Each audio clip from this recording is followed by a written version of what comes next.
अस्सलाम वालेकुम व्यूवर्स। आज की इंटरेस्टिंग वीडियो। एक ज़िम्मेदार को अपने माल मवेशी और भेड़ों की रखवाली के लिए ऐसे मुलाजिम की तलाश थी जो जानसारी से उसके फार्म की रखवाली कर सके। उसे हमेशा मुलाजमीन से शिकायत रहती थी।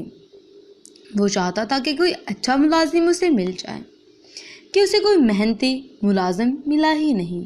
ज़िम्मेदार के पास काम करने के लिए ज़िम्मेदार की सख्त शर्तों से जज होकर मुलाजिम बआसानी काम के लिए तैयार भी नहीं होता था।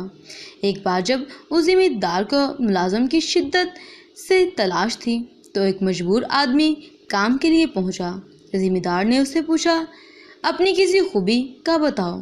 काम के मुतलाशी ने कहा, मैं जब बारिश या तूफान होता हो तो सुकून से सोता हूँ। ज़िम्मेदार को इस शख्स की बात की कोई ख़ास समझ तो ना आई, मगर आने वाली सर्दियों और बारिश और आंधी तूफान के मौसम के खदशे के मारे बमुश्किल दस्तयाब इस शख्स को काम पर रख ही लिया।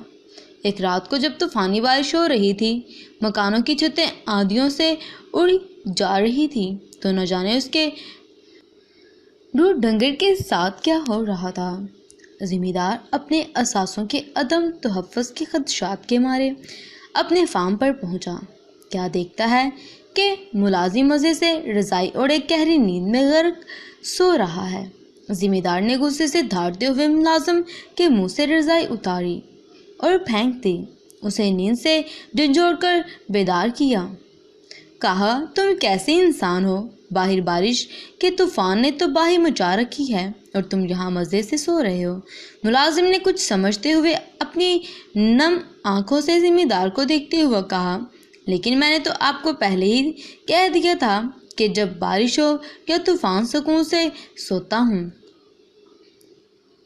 ज़िम्मेदार चीखता चिंगारता अपने माल मवेशियों के अहाते भागा ताकि वो बतौर मालिक अपने मवेशियों के बचाव के लिए कुछ कर सके। लेकिन उसे ये देखकर हैरत का झटका लगा कि उसकी सारी मुर्गियां परिंदे अपने अपने डेरों में एहतियात से ढके हुए और महफूज बंद बैठे हैं।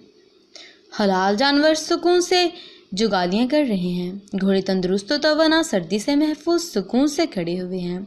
ज़िम्मेदार ने यह सब माजरा देखा तो मुलाजिम की तरफ गया और उसे माजरत ख्वाह अंदाज में कहा, सो जाओ सुकून से, क्योंकि मुझे पता चल गया वो कौन लोग होते हैं जो सख्त हालात तंगी तर्शी के वक्त और बारिशों तूफानों में सुकून से सो सकते हैं।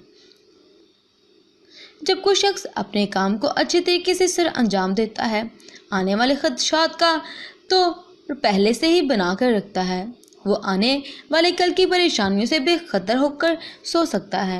उस काम के लिए कुछ और नहीं, बस कल के लिए आज मेहनत करनी पड़ती है ताकि वो परेशानियां और बारिश तूफानों में पागलों की तरह बचाव के लिए ना भागता फिरे। जब परेशानी घेर न ले तब वो मुख्ताज से रहे, भागता हाल में फिरता रहे और अपनी तंगियों को देखता रहे। इसलिए मुश्किल वक़्त में के लिए हमें पहले से ही तैयार रहना चाहिए। अपने हालात को बेहतर और नॉर्मल करना चाहिए। हमें पहले मेहनत करनी चाहिए ताकि बाद में अगर हमारे हालात यहाँ तक पहुँचे तो हमारे पास रखने के लिए, बचने के लिए और बचाने के लिए कोई चीज़ें हमारे पास हो। उम्मीद करती हूँ वीडियो पसंद आई होगी और हर हाल में अल्लाह ताला का शुक्र अदा करें। अल्लाह ताला जिस हाल में रखता है, अगर वो आंधी तूफान भेजता है, मुश्किलात हमारी ज़िंदगी में भेजता है, तो वो उसका हल भी हमें बताता है। अपना ख्याल रखें। अल्लाह हाफिज़।